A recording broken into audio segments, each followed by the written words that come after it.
participants.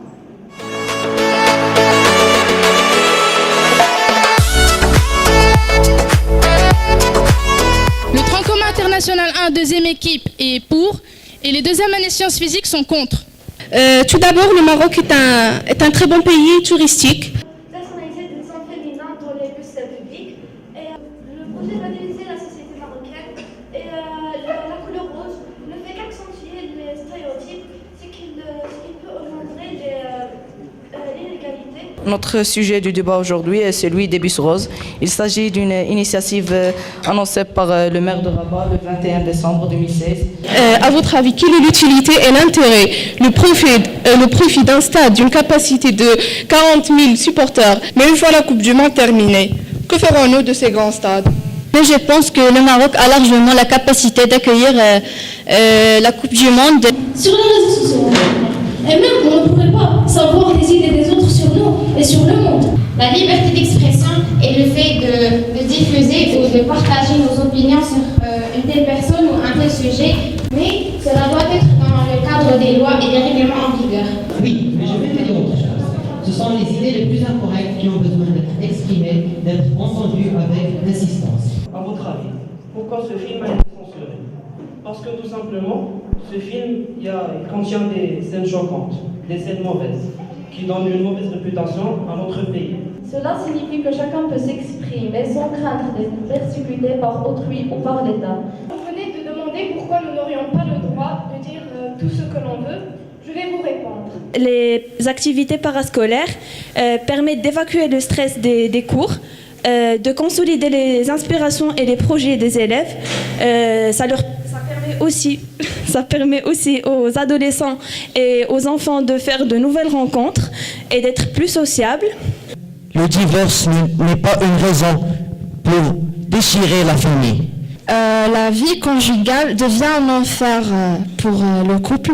Le divorce n'est qu'une fin de la relation. Le divorce est un drame pour les membres de la famille. Certes, je vous l'accorde, mais supposons qu'un enfant choisit une activité qui va à l'encontre des goûts et du temps du parent. Le lycée Omar Ben Abdelaziz a fêté ses 100 ans et lors de l'organisation du centenaire, plusieurs élèves y ont participé. Et ça leur a permis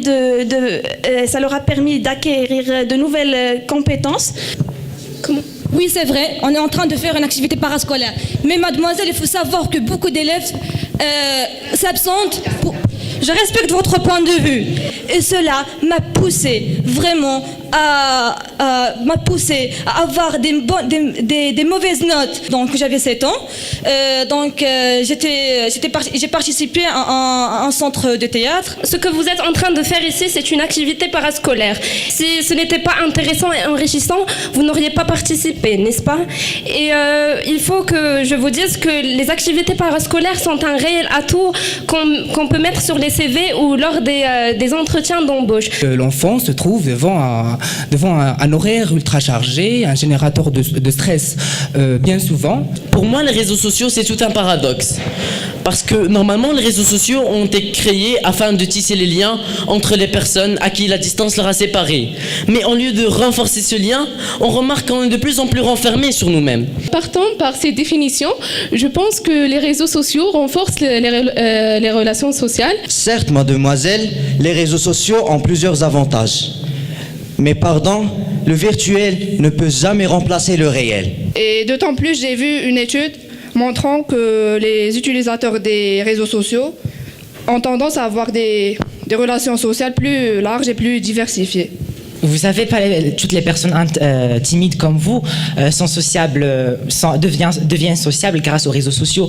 Parce que s'ils sont sociables dans les réseaux sociaux, dans un monde virtuel, ils ne le sont pas dans le monde réel.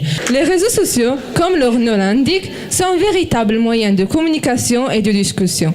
Donc, c'est une erreur de croire que cette technologie de communication rend l'homme moins sociable. Le sujet que l'on débat dans cette finale, c'est faut-il donner la liberté liberté totale aux jeunes. Nous sommes tout à fait pour. Parce que quand la personne, elle devient jeune et qu'on lui donne une liberté, elle est mature, elle devient responsable de ses choix. Une liberté excessive peut causer plusieurs problèmes. Les jeunes ont tendance à enfreindre les lois et à se rebeller, sachant que des limites sont déjà imposées. Alors imaginons une toute petite seconde que l'on leur accorde la totalité de cette liberté. Si les enfants ont eu une bonne éducation, je suis sûr qu'ils vont être responsables. Alors, avant de commencer, je voulais juste vous dire que toutes les constitutions, toutes les religions et toutes les cultures sont d'accord sur le fait que l'homme est né libre. Et logiquement, ça veut dire que l'adolescent ou le jeune est libre. Donc si on lui enlevait un peu de cette liberté, c'est comme s'il devenait un esclave. Et ensuite, je vais vous dire un truc. Si à chaque fois, je remarque que les parents ils disent à chaque fois aux enfants, épanouis-toi, il faut que tu sois heureux dans la vie. Mais si on lui enlève cette liberté, comment il va faire? Nous ne sommes pas contre la liberté des jeunes, mais plutôt pour la liberté totale des jeunes. Eh ben, c'est le tronc commun.